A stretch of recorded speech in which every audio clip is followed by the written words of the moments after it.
안녕하세요. 여러분의 건강지킴이 최성화입니다. 여러분의 구독과 좋아요가 영상 제작에 큰 힘이 됩니다.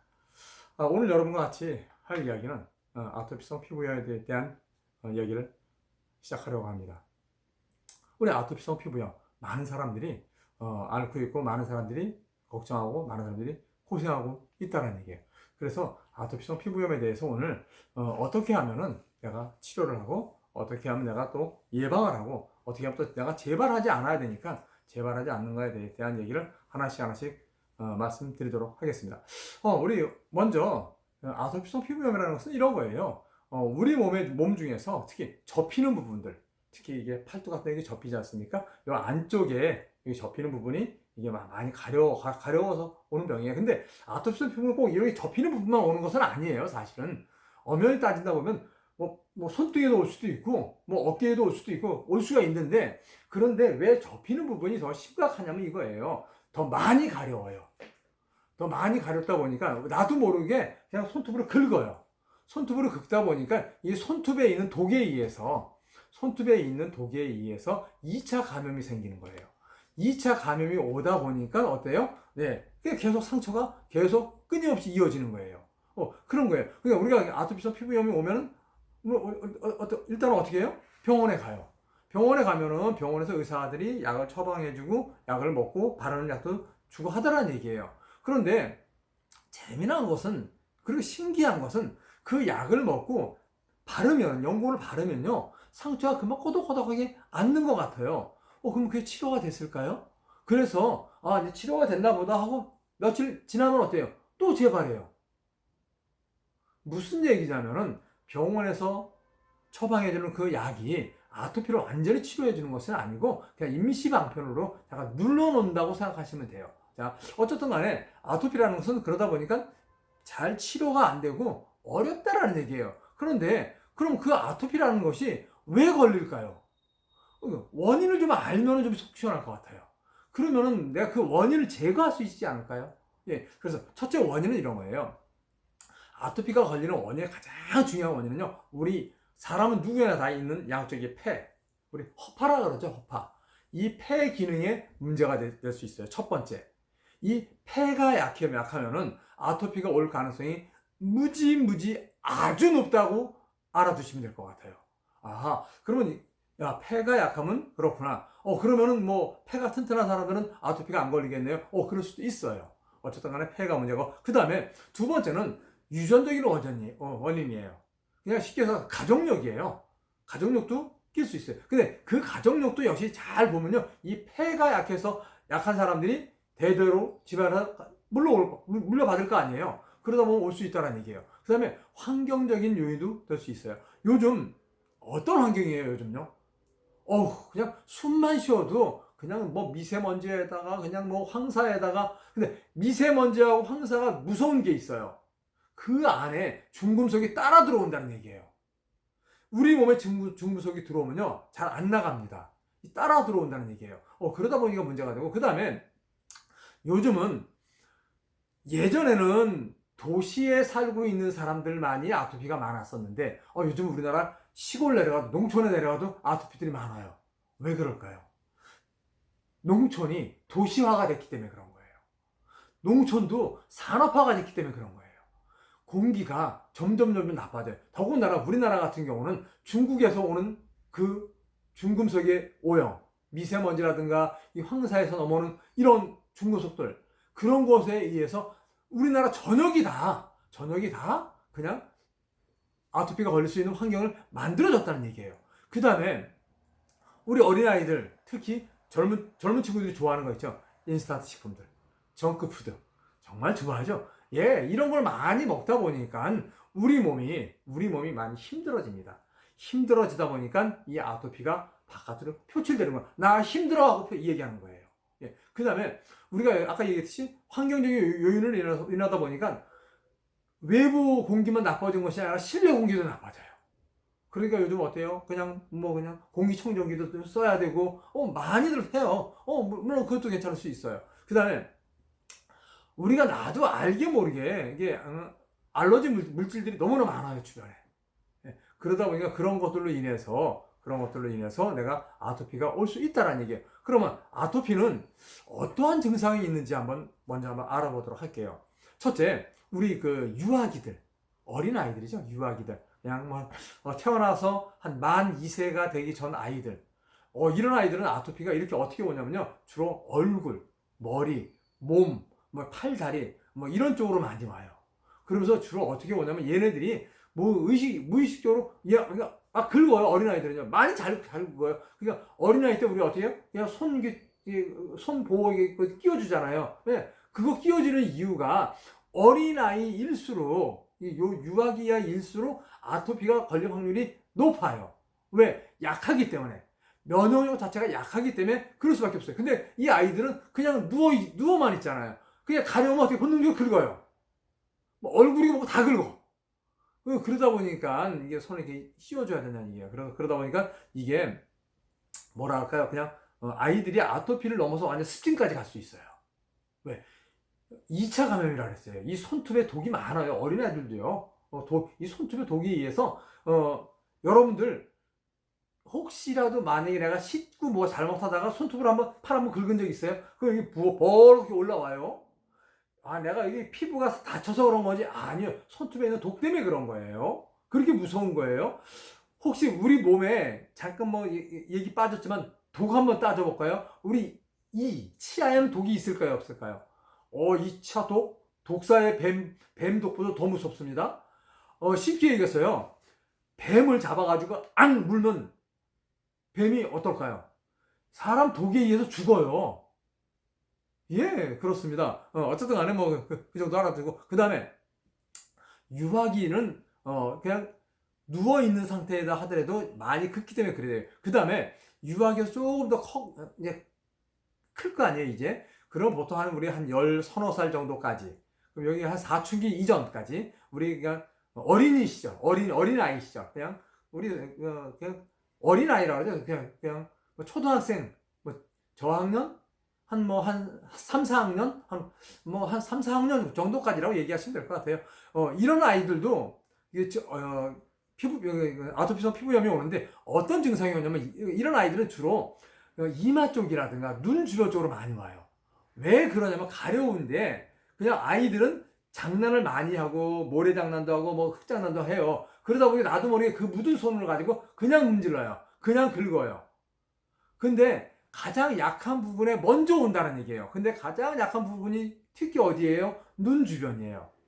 눈 주변에. 그 다음에 여기 귓볼 같은데, 귓볼 뒤쪽으로도 많이 와요. 우리 어린아이들. 그 다음에 특히 이제 여기 이제 접히는 부분들. 이제 여기 접히는 부분들이 이게 많이 와요. 그리고 요 아이 때들은 금방 습진으로 넘어가요. 이 아토피가 이게 진물이 많이 나는 게 왜 그러냐면 이 유아기 때는 긁는 것이 애들이 그냥 자꾸 우리 손 보호대에서 해놓고 나니까 많이 안 긁어요. 근데 요때쯤 되면 어때요? 완전히 그냥 몸이 에너지가 넘치는 때야. 그러니까요, 그냥 여기저기 했다가 그냥 그냥 긁어 제껴요.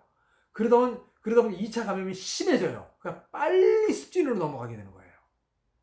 그렇게 돼 있어요. 그 다음에 그러니까 그런 것만 알아두면 될 것 같아요. 그 다음에 이제 우리 사춘기 이후라고 하죠. 이제 우리 이제 이제부터 서서히 이제 청소년기부터 시작해가지고 성인들까지. 성인들도 아토피가 있는 사람이 많아요. 자, 이런 사람들은 그런 아토피가 어떻게 오냐면 이렇게 오면 돼요. 제일 심한 것이요. 피부가 건조하게 와요. 건조해서 가렵기 시작해요. 이제는. 우리가 소화기 때까지는 우리 몸에 수분이 많아가지고 습진으로 가기 쉬운데 이게 이제 청소년기로부터 오면서부터 우리 몸에 수분이 빠지기 시작을 해요. 어린아이 때 이게 소화기 때하고 이미 청소기 때하고는 몸에 수분 차이가 한 10% 정도 차이가 납니다. 이렇게 생각하시면 좋아요. 우리가 응애하고 태어나는 아이들은요, 수분이 한 90%예요. 그러면 이 소화기의 아이들은 수분이 한 80% 정도 돼요. 청소년기 때부터는 한 70% 정도로 내려가요. 근데 노년기로 오면요, 이 수분이 정말 60%까지 떨어질 수도 있어요. 수분이 많이 떨어지면 일찍 죽게 됩니다. 건조해서 오는 그런 아토피가 올 수 있어요. 그러다 보니까 또 이게 나도 모르게 긁어요. 긁으면 진물이 나요. 진물이 나면 어때요? 또 습진으로 바뀌어요. 이거는 뭐 우리 습진율이 바뀌는 것은 모든 연령대에서 다 바뀐다고 생각할 수 있어요. 그렇기 때문에 참 조심해야 된다고 생각해요. 그러니까 증상은 이렇구나라는 것만 알아두면 그냥 간단할 것 같아요. 그 다음에 우리가 그러면 아토피에 대한 진단은 우리 병원에 가면 이렇게 진단해요. 그냥 크게 세 가지 방법으로 진단을 합니다. 첫째, 혈액 검사예요. 그냥 말 그대로 그냥 피 뽑아가지고 알러지 증상이 있는지 없는지 제일 간단해요. 아주 그 다음에 이제 우리 피부 단자 검사라는 게 있어요. 쉽게 얘기해서 이 피부에다가 알러지 요인을 쿡 하고 찔러보는 거야. 찔러가지고 반응을 보는 거야, 이게. 빨갛게 반응 오는지, 초록색으로 오는지, 이게 색깔로 검사하잖아요. 우리 간호사들이 쿡 찔러놓고 색깔이 변하는지 안 변하는지 보잖아요. 예, 그게 피부 단자 검사라는 얘기예요. 그 다음에 세 번째로는 이거예요. 음식물로 하는 검사예요. 음식물 알러지 검사. 내가 몸에 막 두드러기 났을 때 내가 어떤 음식을 먹었는지 그걸 갖다가 먹으면서 하나씩 조사해야 돼요. 이거는 근데 시간이 많이 소요되고, 근데 어떻게 보면은 알러지가 아닐 수도 있을 수 있다는 얘기예요. 내가 음식물로 인해서 내 몸에 어떤 문제가 생겼을 때 그런 것도 같이 볼 수 있는 것도 있어요. 어쨌든 간에 알러지 검사는 이렇게 한다는 것만 알아두시면 될 것 같아요. 그냥 여러분들이 할 거 아니니까 그냥 알아두시면 돼요. 그러면 이런 아토피 피부염이 있는데, 그러면 이거를 말 그대로 그러면 어떻게 해결하면 될까요? 이제는 그러면 해결할 수 있는 방법을 찾으면 제일 좋을 거 아니에요. 첫째는요, 우리가 아토피가 올 수 있는 원인과 유발인자를 제거하면 제일 좋겠죠? 아까 제가 말씀드렸어요. 처음에 뭐라 그랬어요? 그냥 유전적인 문제라든가, 폐가 약한 거라든가, 환경적인 문제라든가, 이런 것이 안 오게 차단하면 어떻게 할까요? 좋겠죠? 근데 그렇게 하려고 보니까 쉽지 않다라는 얘기예요. 우리나라 같은 경우는 이미 환경 자체가 많이 어렵고 오염되어 있다는 얘기예요. 어렵다는 얘기예요. 그러니까 그래서 이제 직접적인 원인을 제거하기는 쉽지 않대요. 우리나라에서 사는 동안에는. 글쎄요. 그냥 강원도 저 산골짜? 그런 데는 좀 나을까요? 아니면 저 지리산 꼴짜기? 그런 데 좀 나을까요? 그래서 어쩔지 모르겠어요. 어쨌든 간에, 우리가 몸을 일단 첫째 청결하게 하는 게 좋을 것 같아요. 잘 씻어주는 거. 그러니까 우리가 이럴 수 있잖아요. 우리 특히 이제 그 젊은 어린아이들, 초등학생들 같은 경우에는 이 에너지가 넘친단 말이에요. 막 신나게 뛰어놀고 막 땀을 뻘뻘 흘렸어. 근데 씻고 잤으면 좋겠는데 얘네들한테 그냥 하고 자버려요. 이렇게 되면은 어떤 문제가 생기는지 알려드릴게요. 우리 모공에 땀이 쌓여요. 그러면 모공에 이 먼지도 쌓일 것이고, 이 먼지 안에 중금속도 들어와 있을 것이고, 그럼 그 모공 안에서 이게 싹을 틔워요. 쉽게 얘기해서 안 좋은 싹을 틔워요. 이 좋은 꽃씨의 싹을 틔워야 되는데 알러지 싹을 틔워요. 그러면 혹시라도 내가 조금 가려워가지고 긁으면 어떨까요? 손톱에 독이 있다 그랬어요. 그러면 그냥 심각하게 됐죠. 그러니까 일단 잘 씻어주는 것도 중요하겠죠. 그 다음에 우리 몸을 보습도 좀 잘 해주셔야 돼요. 너무 건조해도 안 되고, 너무 그냥 수분이 많아도 안 되고, 적절하게. 그 다음에 항상 피부를 좀 청결하게 해주는 것이 참 좋겠죠. 그 다음에 우리가 알러지가 오는 것 중에 하나가, 아까 제가 잠깐 빠뜨렸지만은, 우리 대장에 문제가 왔을 때도 알러지가 올 수 있어요. 원인 중에서. 어제 제가 빠뜨려서 죄송합니다. 원인 중에 이 대장에 문제가 있었을 때도 알러지가 올 수 있어요. 왜냐면 대장에 찌꺼기가 많이 쌓이면은 이 찌꺼기가 우리 몸으로 나타나게 돼 있어요. 피부로 드러난단 말이에요. 제일 먼저 많이 드러나는 것이 얼굴. 그 다음에 손등, 발등, 이런 데 나타날 수 있어요. 이런 것이 알러지로 넘어갈 수 있다는 얘기예요. 그래서 제가 여러분한테 섬유질을 많이 섭취하라고 권해드리고 싶어요. 섬유질 그러면 우리 그냥 식체, 야채예요. 제가 흔히 쉽게 얘기해 풀떼기. 섬유질을 좀 많이 섭취해주는 것이 좀 좋을 것 같아요. 그 다음에 균형 잡힌 자연식이 참 좋을 것 같아요. 균형 잡힌 식단. 그냥 이렇게 하면 좋을 것 같아요. 그냥 균형 잡힌 식단의 대표적인 것이 전주 한정식. 이런 거 괜찮을 것 같아요. 거기 보면 나물도 많이 있고, 고기도 있고, 생선도 있고, 골고루 있단 말이에요. 보통의 반찬이 그런 보면 한 2, 30가지, 혹은 많으면 한 4, 50가지 정도 되지만은, 전주 이게 한정식 정도, 그런 식사를 좀 되도록이면 할 수 있으면 하시라는 얘기예요.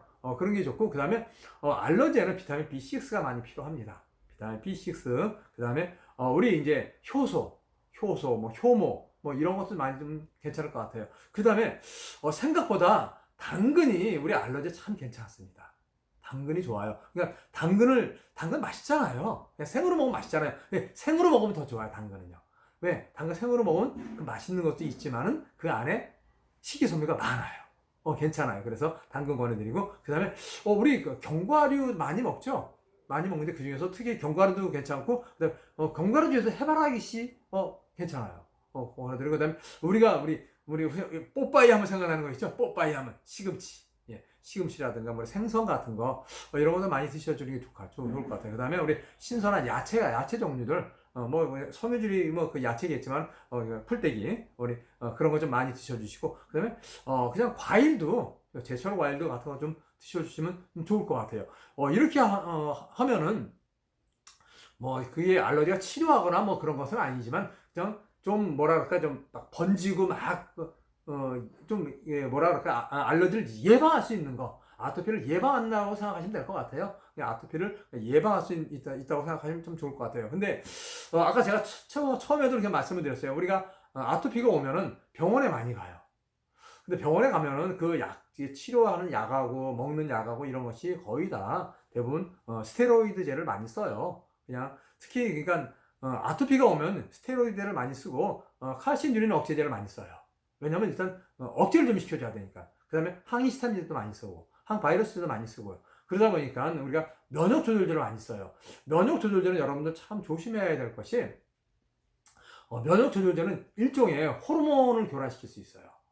근데 어쩔 수 없이 그냥 병원에서는 아마 이렇게 쓰게 되는데 이런 그 병원 약을 많이 쓰다 보면 어떤 일이 생기냐면요, 그냥 많은 사람들이 그런 얘기예요. 그냥 어떤 부작용들, 병원 약을 많이 쓰다 보면 나도 모르는 사이에 몸이 어떤 부작용들이 많이 오게 돼 있어요. 그러다 보니까 우리 병원 약을 쓸 때는 너무 장기간은 좀 안 썼으면 좋겠어요. 그냥 좀 어느 정도 쓰다가 우리 다시 한번 잘 생각해 보시고, 아까 제가 뭐 드시라는 음식들 그런 거 좀 충분히 드셔주시고 하면서 병원 이런 치료제 약은 좀 줄였으면 어떨까 하는 그런 생각이 듭니다. 자, 그러면은 어떻게 치료하면 좋을까요? 아까 제가 얘기 다 나왔어요. 이미 다 얘기 다 했어요. 그냥 식이액에서 그냥 섬유질 같은 거 많이 먹어가지고 일단 장내 환경을 일단 좀 해주시면 좋을 것 같아요. 그 다음에 특히 이제 유산균도 좋을 것 같아요. 장내 환경 형식 유산균도 좀 괜찮을 것 같고, 그 다음에 이제 비타민 B6라든가 이런 걸 별도로 먹는 것보다는 저는 아예 그냥 차라리 트리플레맥스라는 종합 비타민 이런 것도 제가 권해드리고 싶어요. 종합 비타민을 통해 가지고 그런 역할도 할 수 있으니까. 그 다음에 아토피는 제가 폐 문제라 그랬어요. 폐가 약해지면은 우리 몸에 어떤 일이 생기냐면요, 피가 깨끗하지 않아요. 쉽게 해서 좋은 산소가 많이 들어와야 돼요. 좋은 산소가 들어와야 되는데 이 좋은 산소가 안 들어와서 생기는 문제예요. 그러면은 좋은 산소가 오게 하려고 와야 되는 이유가 피를 깨끗하게 하기 위해서일 거예요. 피가 깨끗하면은 이런데 모세혈관 끝에 좋은 피가 많이 있으면은, 그 다음에 피가 깨끗하면은 혹시라도 알러지 성분이 이게 있었을 때, 이런 알러지에 관련되어 있는 세포들이 왔을 때, 병균이 왔을 때 싸워서 이길 수 있는 힘이 있을까요, 없을까요? 있다라는 얘기예요. 피가 깨끗하면은 내 면역균이 힘이 세져요. 그러면 얘네들하고 싸워서 이기기 때문에 아토피가 예방할 수 있어요.